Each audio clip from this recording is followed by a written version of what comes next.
A pension whose benefits amounts are guaranteed by the sponsor is called a defined benefit or a DB pension plan.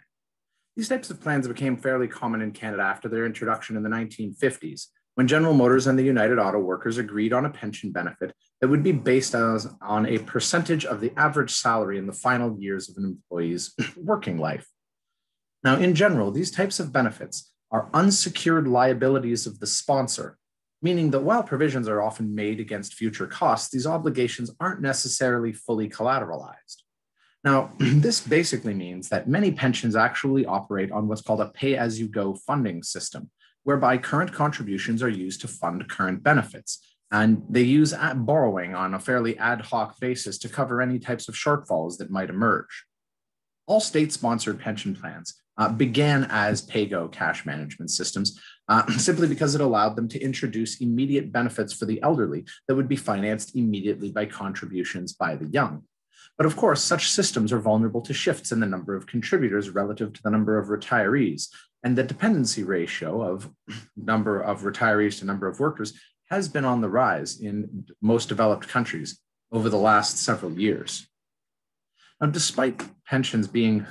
having the status of an unsecured liability, prudence usually requires that some provisions are made and the money is invested such that future yields might help to cover some or preferably all of the benefits which are ultimately due to the beneficiaries. In 1917, the Ontario Teachers' Superannuation Fund began to build up a pool of assets to support the plan rather than simply funding it on a purely ad hoc basis. Interestingly enough, this money was lent to the government of Ontario, who ultimately found that it was a very useful scheme for keeping their borrowing costs low, while being able to offer a pension benefit to people in exchange for accepting lower wages today. Now, most pension funds are at least partly financed or partly funded, having built up some assets since their inception to help cover the costs that they face. But most pension funds, a good number of these, are actually underfunded, meaning that the assets they currently hold are insufficient to cover all of their obligations without some kind of increase in future contributions or perhaps better than anticipated portfolio returns. Now, upon learning this, most people wonder why pension systems aren't fully funded. And while full funding might seem optimal, it's important to remember that this would take a generation or two of savings without any kind of payouts, which doesn't exactly make for a very good election promise or a benefit that could be offered to current workers who might be thinking that 30 or 40-year time frame is rather long for them to wait to accumulate the benefits that they otherwise would earn from working. Nonetheless, when we do build up funding in a pension fund, these savings often fill the same sort of role that we might get out of any other kind of investment fund, i.e., we pool the savings from a number of people and then channel these savings into investment opportunities under the guidance of professional managers.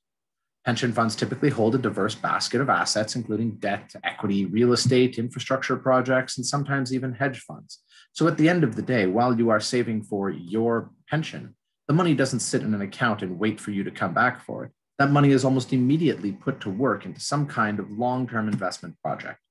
In that sense, pension funds work a whole lot like various kinds of investment funds or banks for that matter, in the sense that they channel capital to larger markets where it seeks out opportunities to earn risk-adjusted yield.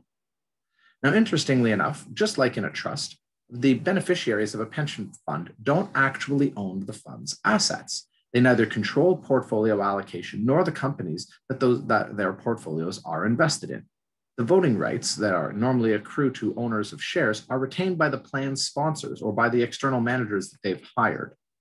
Nonetheless, to ensure that there is some alignment of interests between those providing resources and those allocating those resources, funds have boards of directors with external auditors established who are accountable to both the sponsor and the beneficiary, and ultimately make announcements about the funding status, about the returns that have been earned, and about people's expectations for how well the fund is likely to survive going forward.